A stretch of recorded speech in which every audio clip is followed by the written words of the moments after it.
મસ્ત ઠંડો ઠંડો વરસાદી માહોલ જામ્યો હોય ને ત્યારે ઘરની અંદર બધાને ગરમા ગરમ ભજીયા કે વડા ખાવાની ઈચ્છા ચોક્કસથી થઈ જાય. તો તમે પણ જો એકના એક ભજીયા વડા બનાવીને કંટાળ્યા હોય ને તો આજે આ નવા વડાની રેસીપી ચોક્કસ ટ્રાય કરો. અમારા ઘરની જેમ તમારા ઘરે પણ બધાને ચોક્કસથી પસંદ આવશે. હેલો ફ્રેન્ડ્સ, હું છું હેતલ. કિચન ક્રાફ્ટમાં તમારા બધાનું હાર્દિક સ્વાગત છે.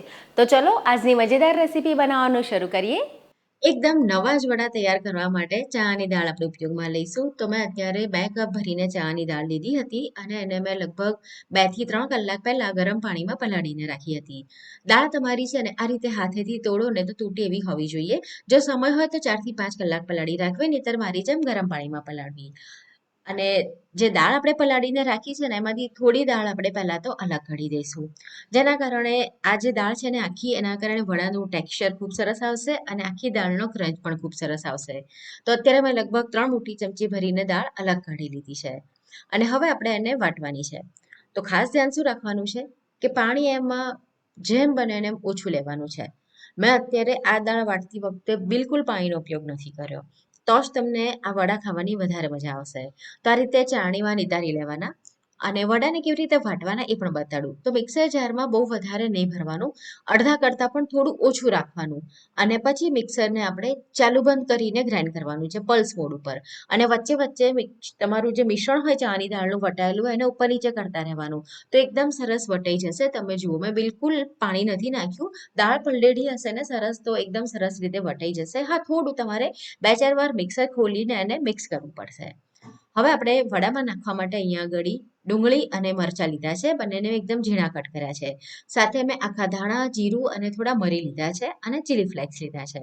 તમે જો ડુંગળી નથી ખાતા તો તમે એને સ્કીપ પણ કરી શકો છો.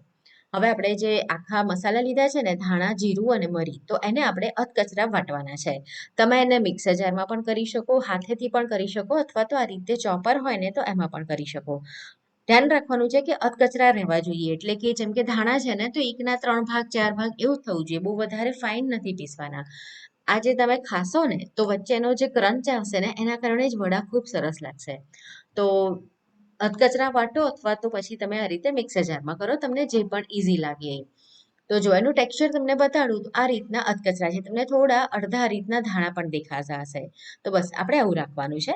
અને મેં અહીંયા આગળ 1 ટેબલ સ્પૂન ધાણા, 1 ચમચી જીરું અને 10 થી 12 નંગ મરી લીધા હતા. આપણું જે ખીરું વટાઈ ગયું છે એની અંદર હવે જે ચણાની દાળ આખી રાખી હતી એ ઉમેરી દઈએ. સ્વાદ મુજબનું મીઠું, તો મેં 1/4 ટીસ્પૂન મીઠું નાખ્યું છે. 1 ટીસ્પૂન આપણે હિંગ નાખીશું. હિંગ થોડી આગળ પડતી નાખવાની, તો ટેસ્ટ સુગંધ સરસ આવશે અને ડાયજેશન માટે પણ સારું રહેશે. અધકચરો વાટેલો મસાલો એની અંદર એડ કરી દેવાનો છે. સાથે ચીલી ફ્લેક્સ ઉમેરીશું. આપણે અહીંયા આગળ લીલા મરચાં પણ એડ કર્યા છે, મરી પણ છે અને ચીલી ફ્લેક્સ છે. ત્રણેય વસ્તુ એડ કરીશું તો તીખાશ તમને જેટલી જોઈએ એ મુજબ તમારે લેવાની. હવે ડુંગળી અને લીલા મરચાં એડ કરીએ. તો લીલા મરચાંની મેં પેસ્ટ નથી બનાવી, એકદમ ઝીણા ઝીણા સમારી લીધા છે. અને સાથે મેં લીધા છે 20 થી 25 નંગ લીમડાના પાન. હા, લીમડાના પાન આની અંદર ખાસ નાખવાના છે, ખૂબ જ સરસ એની ફ્લેવર આવશે. તો હાથેથી આ રીતે તોડીને નાખવાના, આખા નહીં નાખવાના. એક જે પાન હોય એના 3-4 પીસ થાય ને બસ એવી રીતે એને નાખવાના છે. અને આ લીમડાના જે પાન છે ને એના કારણે ખૂબ જ સરસ સુગંધ આવે છે અને એક એવી નવી ફ્લેવર આવે છે. આપણે જનરલી ભજીયા, ગોટા, વડા બનાવતા હોઈએ છીએ, પણ આ રીતે ચણાની દાળના વડા છે ને એ સાઉથ ઇન્ડિયન ની રેસીપી છે અને તમે સાઉથમાં જાઓ તો તમને દરેક રેસ્ટોરન્ટની અંદર આ ચના દાળ વડા જોવા ચૂકથી મળશે અને ફ્લેવર ખૂબ જ સરસ આવે છે. તો આપણે રેગ્યુલર તો બનાવીએ છીએ, કંઈક નવું બનાવવું હોય તો ચોક્કસ ટ્રાય કરવા જેવું છે. હવે એમાં આપણે 1 ટીસ્પૂન હળદર એડ કરવાની છે અને સાથે અહીંયા આગળ મેં થોડી કોથમીર પણ એડ કરી દીધી છે.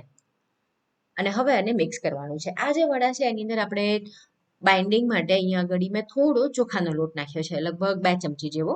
તમે અહીંયા ચણાનો લોટ પણ નાખી શકો અને ન હોય તો તમે અહીંયા થોડી સોજી પણ એડ કરી શકો. એકદમ થોડી, એટલે કે 1 કે 2 ચમચી જેટલી સોજી, 1 કે 2 ચમચી જેટલો ચણાનો લોટ અથવા તો ચોખાનો લોટ. આ ત્રણમાંથી જે પણ વસ્તુ તમારી પાસે ઘરમાં હોય નાખવાની. ચોખાનો લોટ હોય તો એ નાખજો. એકદમ સરસ ક્રિસ્પી બનશે અને બાઇન્ડિંગ પણ સરસ આવી જશે. અને જો મિશ્રણ આ રીતનું એકદમ ઘટ રહેવું જોઈએ. આમાં કોઈ જાતના આપણે સોડા કે ઈનોનો ઉપયોગ નહીં કરીએ. બાઇન્ડિંગ ખૂબ જ સરસ આવી ગયું છે. દાળને તમે પાણી નાખ્યા વગર વાટશો ને તો આ રીતનું એનું ટેક્સચર બનશે. હવે આપણે શું કરવાનું છે, પહેલા તો હાથને સાફ કરી લઈશું અને તેલવાળા કરી લેવાના છે. અને પછી એમાંથી આપણે વડા વાળી લેવાના છે.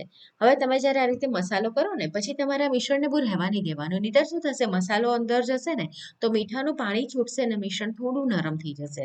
હવે જો ક્યારેક એવું થાય ને તો ચિંતા નહીં કરવાની, એની અંદર થોડો ચણાનો લોટ એડ કરી દેવાનો અથવા ચોખાનો લોટ થોડો વધારે ક્વોન્ટિટીમાં એડ કરવો, તો બધું મોઇશ્ચર એબ્ઝોર્બ કરી લેશે અને તમારું મિશ્રણ પાછું થોડું ઘટ થઈ જશે.